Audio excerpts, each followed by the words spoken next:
Welcome to Noisecutter. All right, and welcome to this episode of the Noisecutter Podcast. This is a readout of an issue of the Noisecutter Newsletter that was published on February 17th, 2024, so about 2 weeks ago. And it's called An Elegy for Non-Competes. So, competitive secrecy.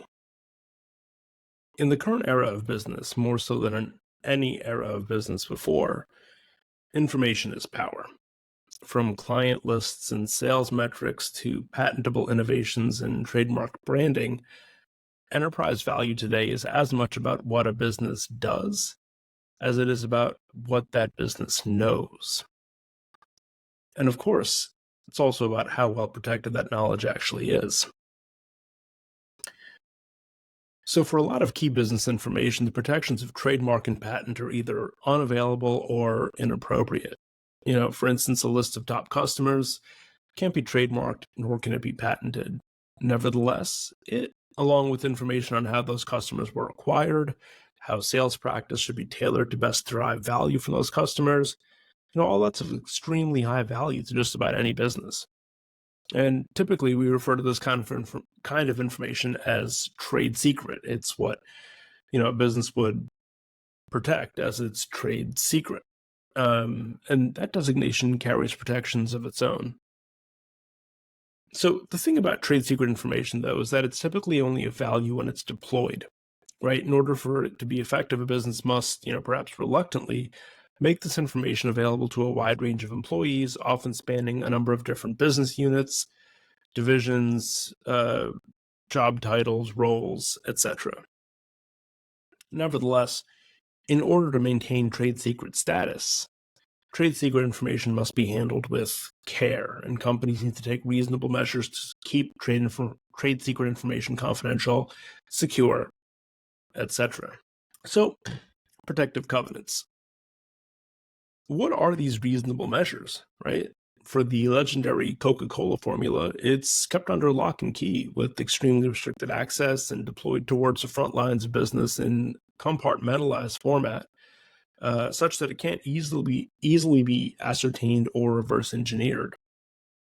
And for something like a recipe, that can work. But for something like sales practice data, it simply can't. And it's in situations like these where covenants between companies and their employees are vital. Excuse me.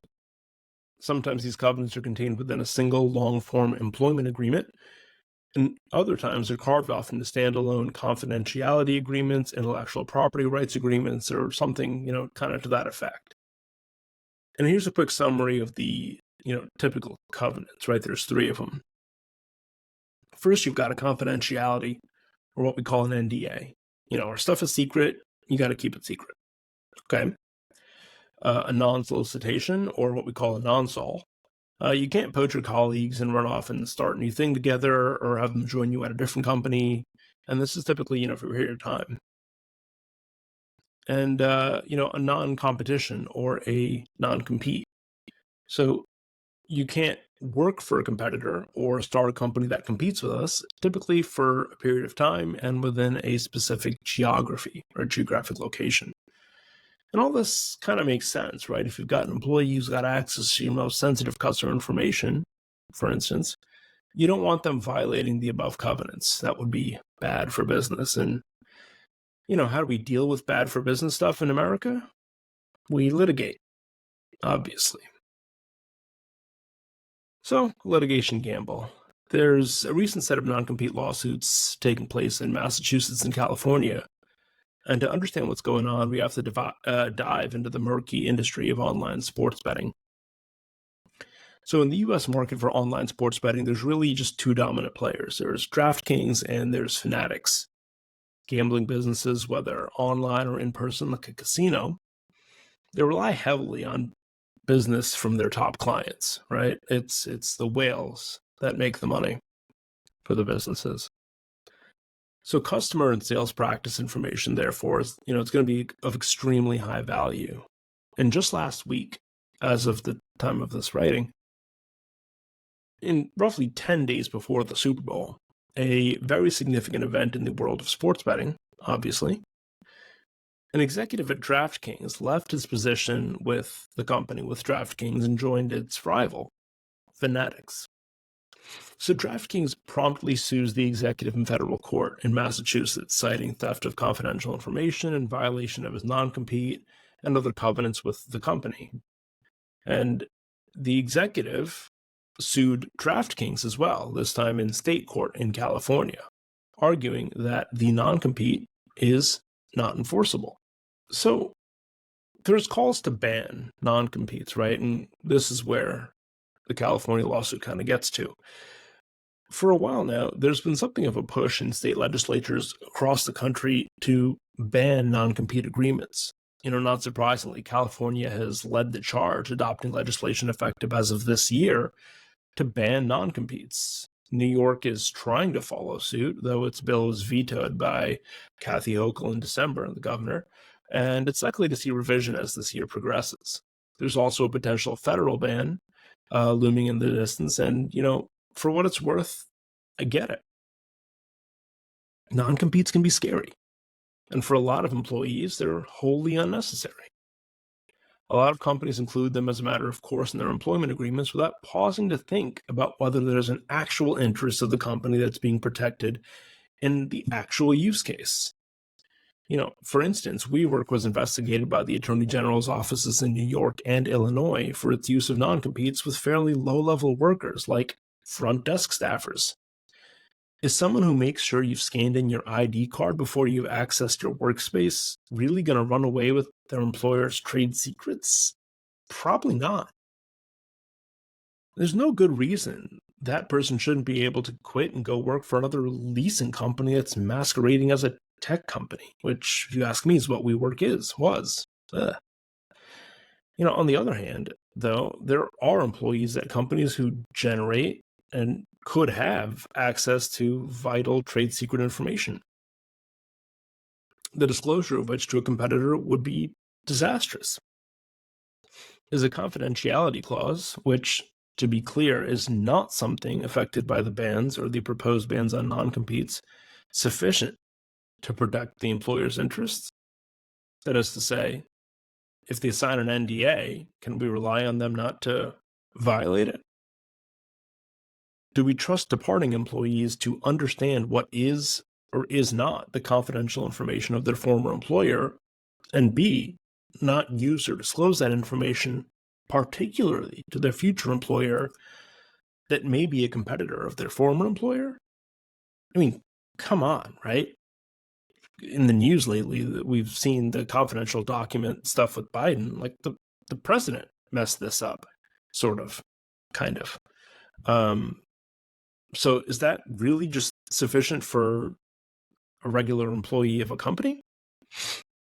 I don't know.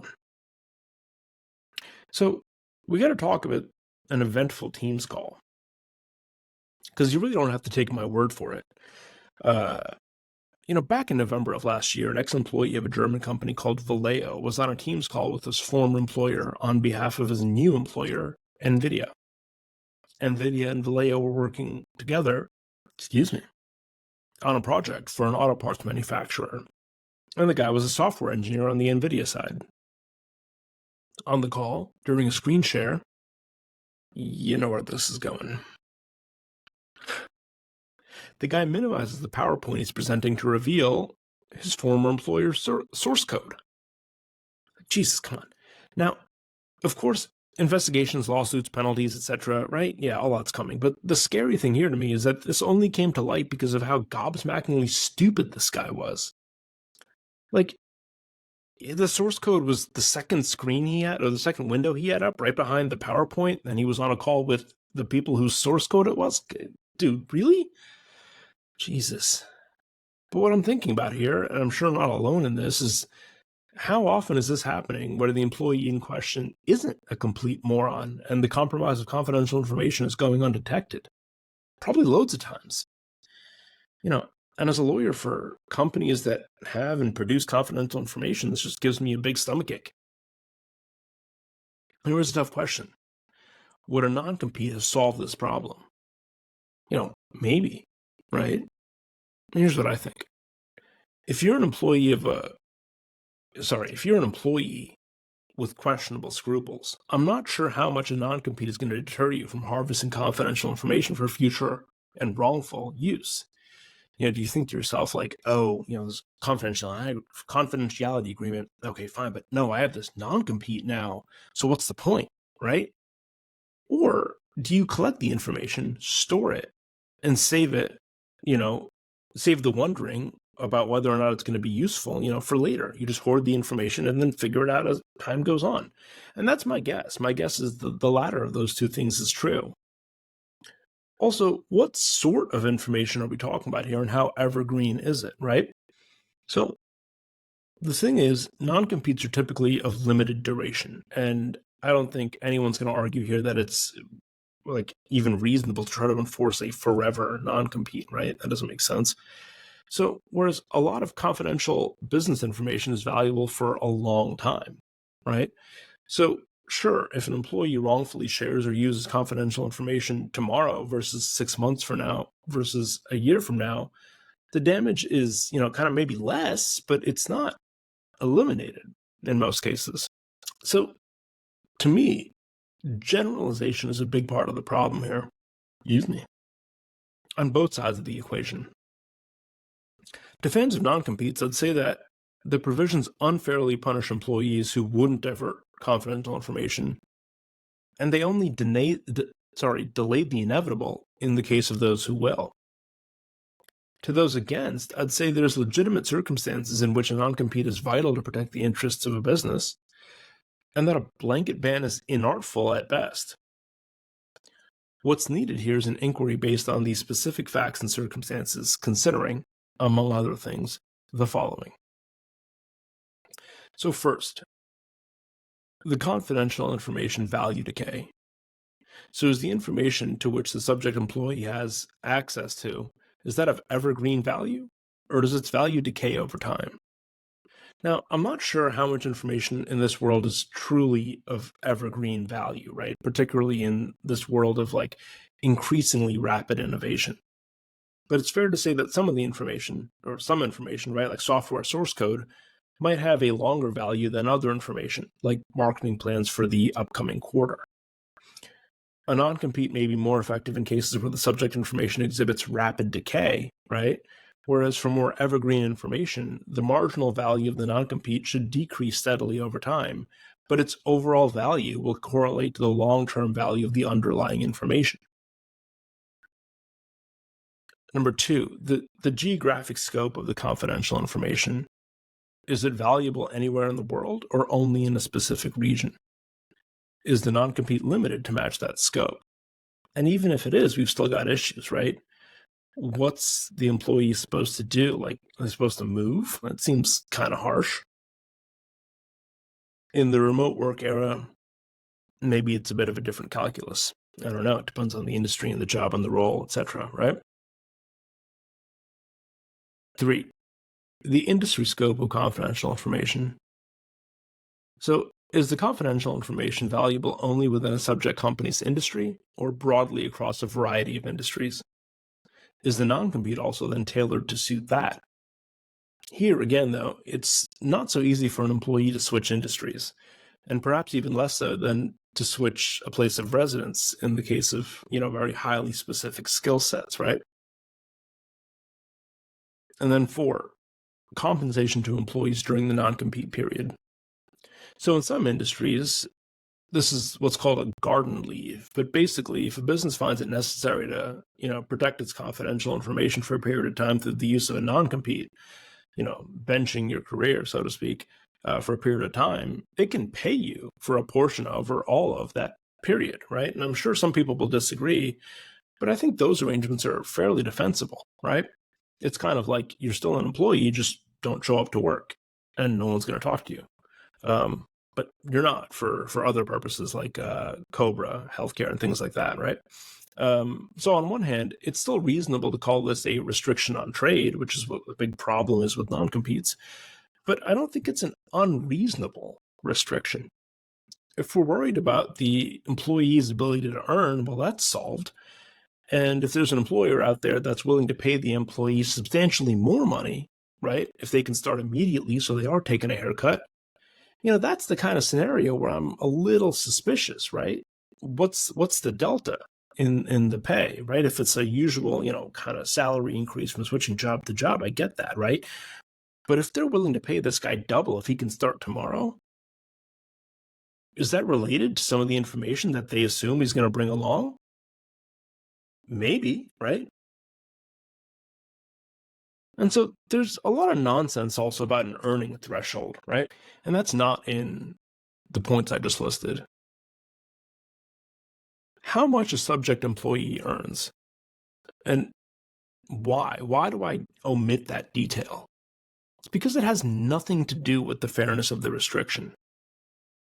For instance, if I were to give you two employees, the co-founder and CEO of a startup and a mid-level portfolio manager at a private equity firm, and ask you which one of the two has access to more confidential information, which, if used adversely, could likely destroy their company or their employer, who would you pick?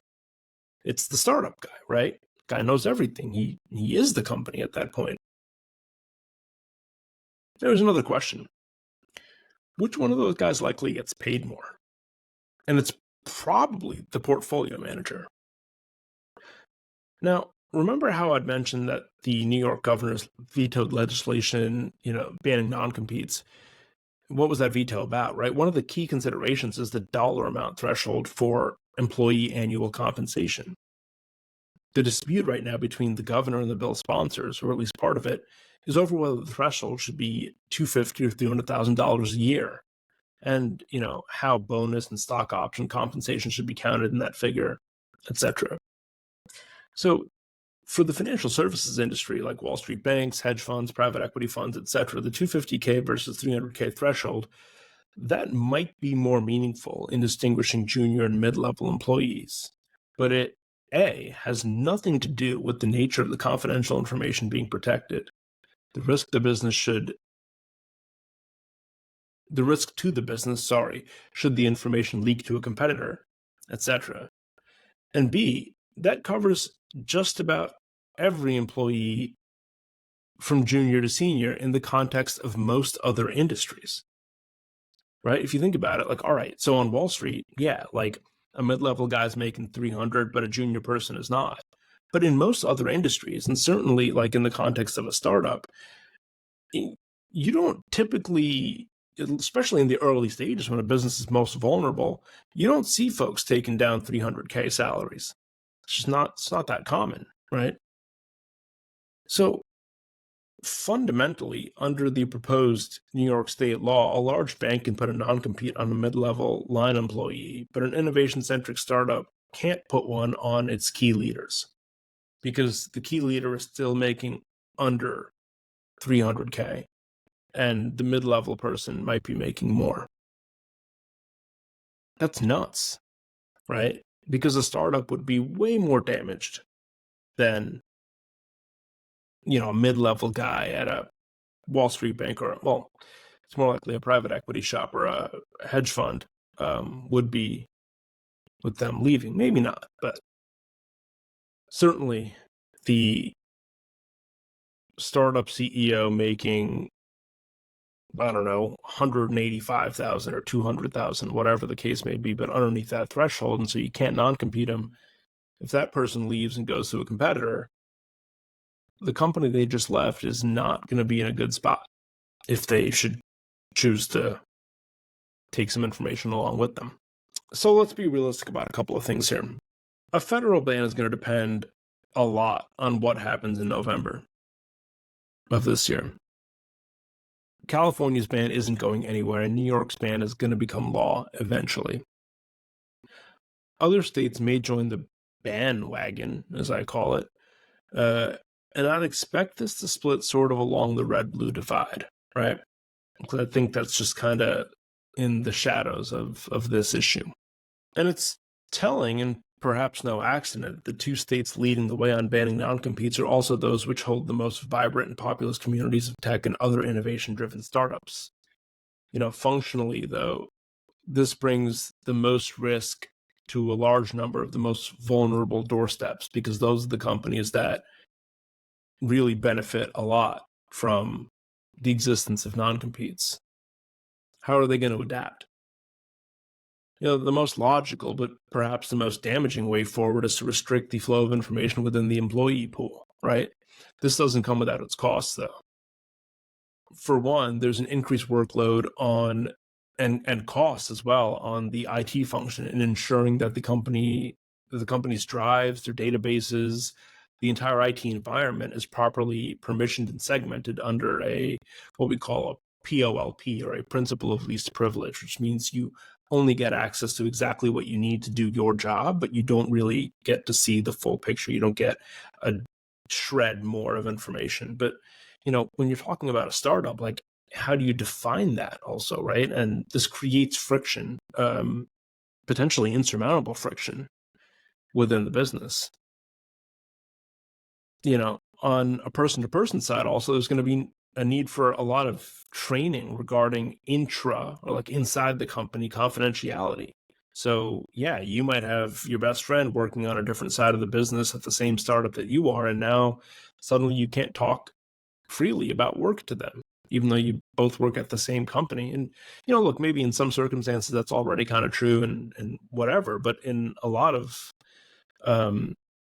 these sorts of companies, it isn't, right? And now you need to worry about that hell of a lot more. It sounds dystopian, the whole thing does.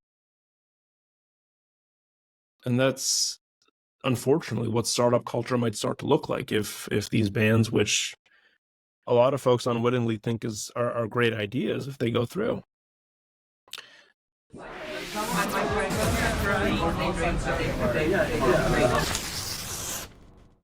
The Noisecutter Podcast is a production of Titan Gray, LLC, and is hosted by me, Rex Chatterjee.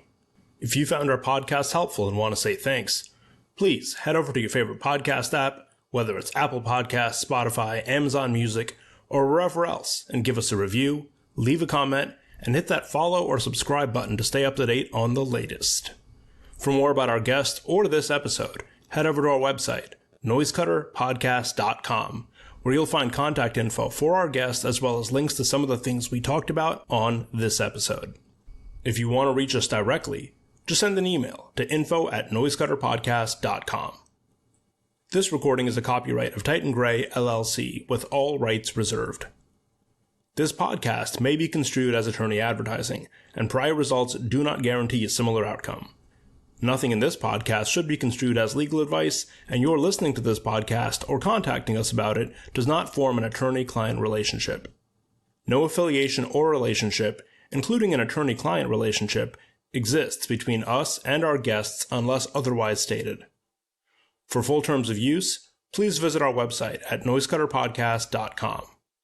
Thanks for listening, and we'll see you next time here at Noisecutter.